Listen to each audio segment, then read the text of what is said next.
Okay, so in this video, I'm going to go over the van der Waals equation, how it's related to ideal gas law, how it's different, and how it kind of corrects some of the things that are overlooked in the ideal gas law equation. And then we're going to go through a calculation for how we can calculate these two parameters in the van der Waals equation and how it's used and kind of just the overall importance of it. So essentially, this is still our P, V, and our T, except in the van der Waals equation, and the number of moles is 1, so we don't write it. And then the key thing about the van der Waals equation is it kind of corrects for two errors in the ideal gas law. So basically, we know that gas molecules have a volume, they have a size to them. So we need to account for that in the volume of the overall equation. So this B factor here is essentially the volume occupied by atoms / molecules. So we need to take that into account when talking about the total volume. So we subtract off that volume, and then this factor here, the attractive term. And this is in the equation because the atoms in the gas phase are attracted to each other, which reduces the overall pressure. So gas molecules have an attractive force, the van der Waals interactions, and that affects the pressure. So we need to account for that in the equation by having this term right here. Van der Waals dipole interactions, which is just a type of intermolecular force. Okay? So that is the first key concept in this. The second thing we're going to talk about is critical points.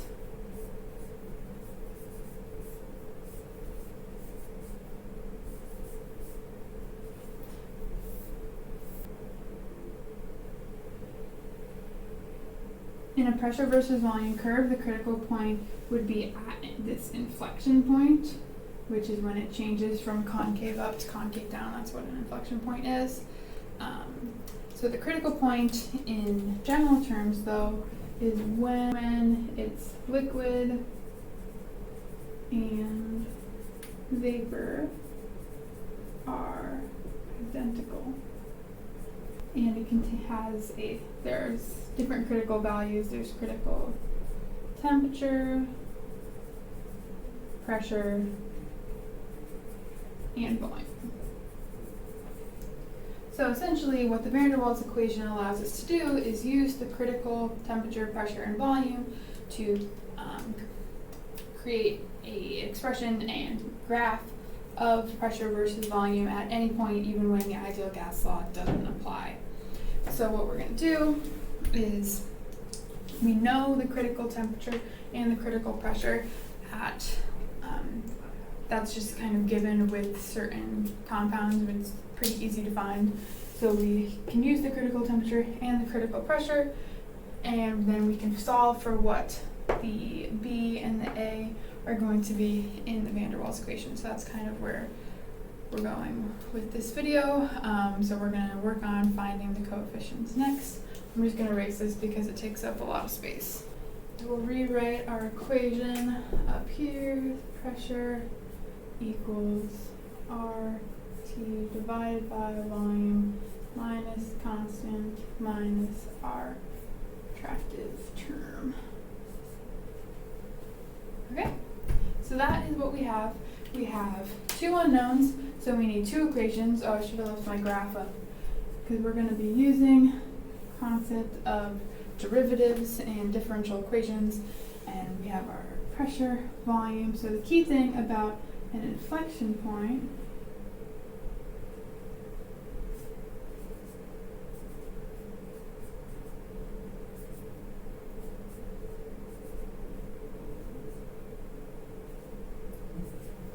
key thing to know about an inflection point is that the first and the second derivative at that specific point at the critical point equals 0.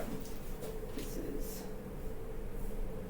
critical volume, critical pressure. Okay, so knowing those things, we can calculate what A and B are because we have two equations. We have an equation for the first derivative and an equation for the second derivative. So let's just go ahead and take the derivative of this, dp over dv equals, to do the quotient rule, and then we can move the v squared, do like a minus 2 to calculate, and then do the product rule if you wanted to.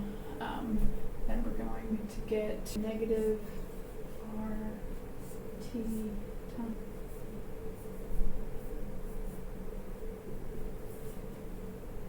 Okay, I get that right. So that's our first derivative equation. This all equals 0. Second derivative equals 2RT, because we're distributing that, times v to the fourth equals 0, right? That. Yep, okay. So those are our two equations. We have our first derivative, second derivative. We have two unknowns. Everything else is known. So theoretically, we should be able to solve for A and B. And another thing to that's important to remember with these equations is that we can only use the temperature, the volume at the critical point. This is only equals 0 at TC, VC, TC, C. That's the only time it equals 0 is at the critical point. So the point of this is that once you know A and B, you can plug that into the whole van der Waals equation, and you can make plots like this that compare the pressure, plots how the pressure compares to the volume over time. So eventually, you could have plots, and you could have lots of them. I'm not drawing these very well, but essentially, you'll have lots of plots on top of each other compared, meaning the pressure and volume, once you know A and B for that specific compound. So what we're going to go ahead and do is manipulate these equations. I'll write them out again. It's negative RTC times VC minus V squared plus 2 0, and then 2RTC.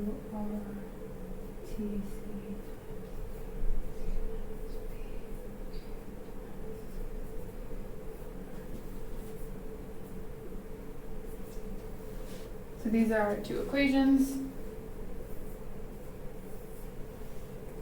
two unknowns, and we're just going to solve the system of equations to get expressions for A and B. I just rewrote my equations here, and now we're going to solve for A and B. So the first thing I guess I would do is move one of these. I'm going to move this to the other side so that it gets rid of the negative. So then we just have our RT over V minus V squared equals 2A over V cubed. We can do the same with this one, and then I'm also going to simplify the 6 and the 2 by just having dividing by the common factor. So we'll have RT over V minus V cubed equals 3A over V to the fourth. Okay, now that we have these two equations, we can take this one and multiply by the reciprocal into this equation to cancel terms. That way we can. So when we do that, the R and the T are going to cancel out. So what we will be left with right over here is our V minus times VC, right? So we have one term left one term is cancel, left B. Alright, awesome. Now we can pretty easily solve for B. Just move the V to the other side, multiply by -1. We're left with B equals VC over 3, right? Awesome. Okay, so now we have an expression for B. B is VC over 3, and we can plug that back in and figure out what A is. Let's write it out again. In red, we have R, T,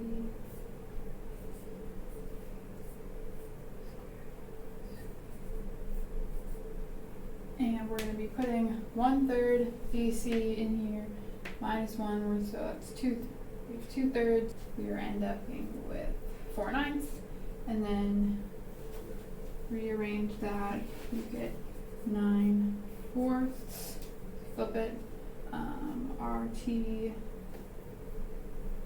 you end up with 9/4 times RT,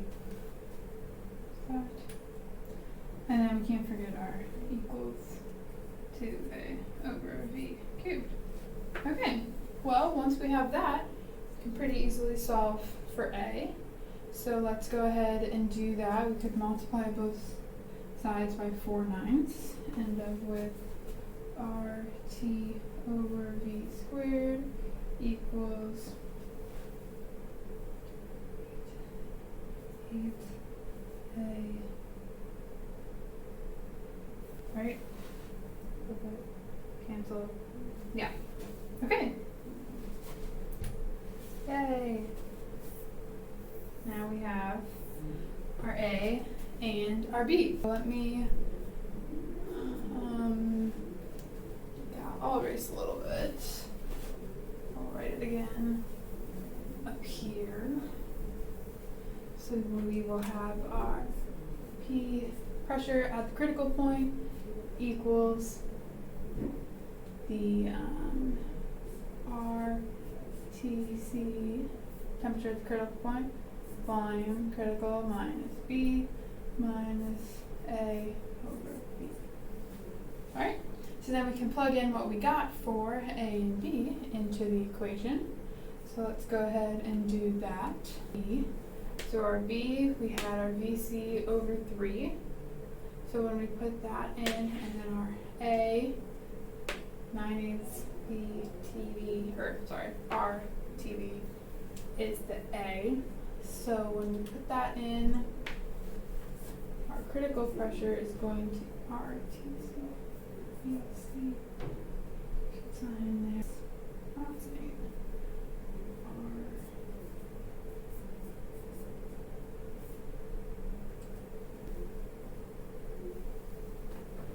R9 TC over VC, times R, like that, right? So with this,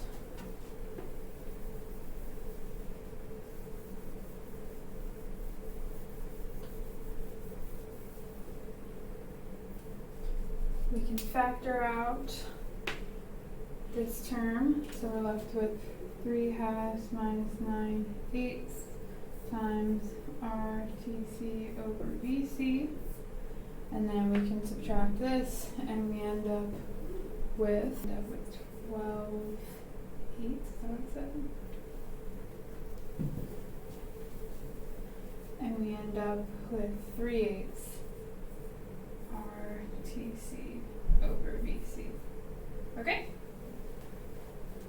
So now we still have our pressure over here, so we can rewrite this as 3/8 equals our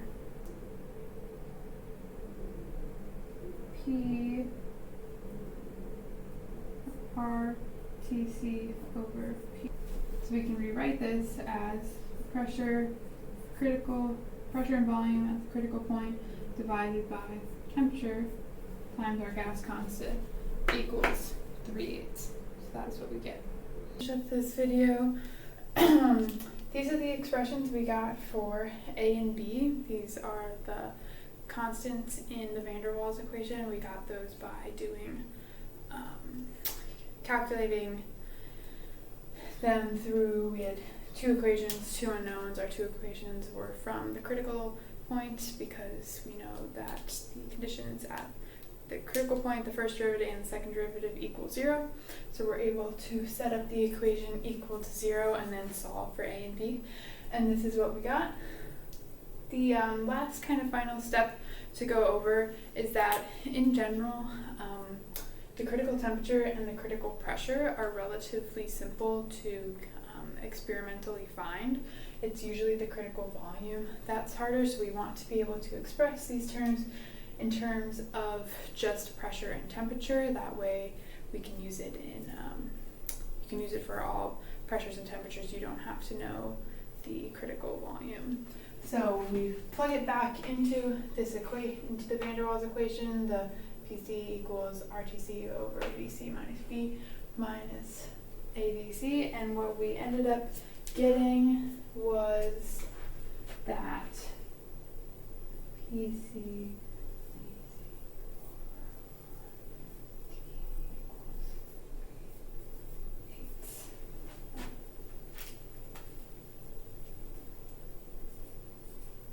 right? I went over that in the last video. So then we can just rearrange this further and we can get that the critical volume equals 3/8.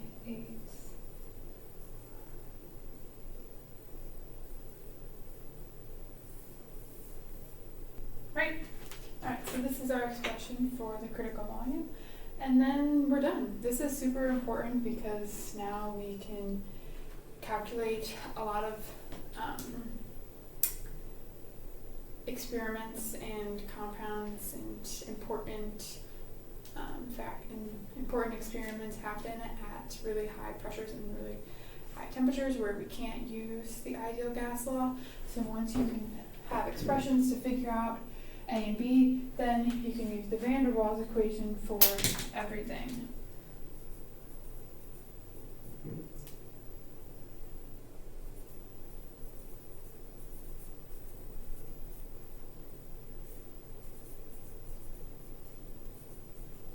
You can be able to create plots for the pressure versus the volume at any temperature, and the plots look something like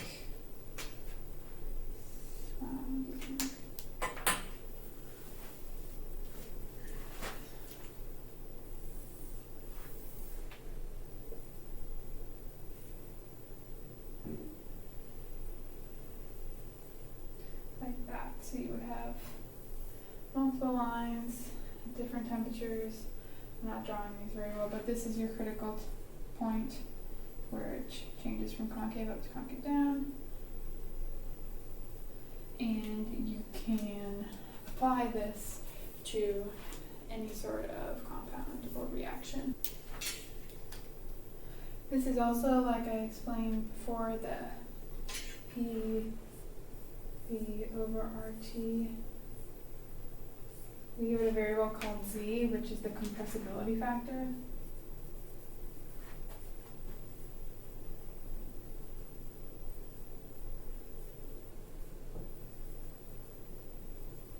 And before, when we had the PV equals N RT with N equal to 1, we had PV over RT would equal 1. But once we solve for A and B using the van der Waals equation, we find that PV over RT actually equals 3/8, which changes the calculations a lot. So the compressibility factor is pretty important for avoiding some of the limitations of the ideal gas law. It's a really useful property in thermodynamics in order to model the behavior of real gases instead of just gases that apply to the ideal gas law. So then I guess just to wrap up, the importance of this and the importance of the compressibility factor is basically just that for any compound now, you can measure the critical temperature and you can measure the critical pressure using experiments. You don't need to know the critical volume because we have the expression for it right here. And then once you know that, you can plug it in and calculate A and B right here so that you can use the van der Waals equation, because now A and B are just numbers. So you use the van der Waals equation, you can calculate now the pressure and the temperature at, that's fun. Pressure, you can calculate the pressure and the temperature for any volume, because the volume is the independent variable. As if it was just like an ideal gas. Now that you have this equation, it doesn't matter if it doesn't have to obey like the ideal gas law. You can make pressure volume predictions at any point, even when the ideal gas doesn't apply, which is pretty important in terms of most of the experiments happening in engineering and chemistry and things like that. In the real world is not ideal. Okay, so yeah, that's all I have for this video. Thanks for watching.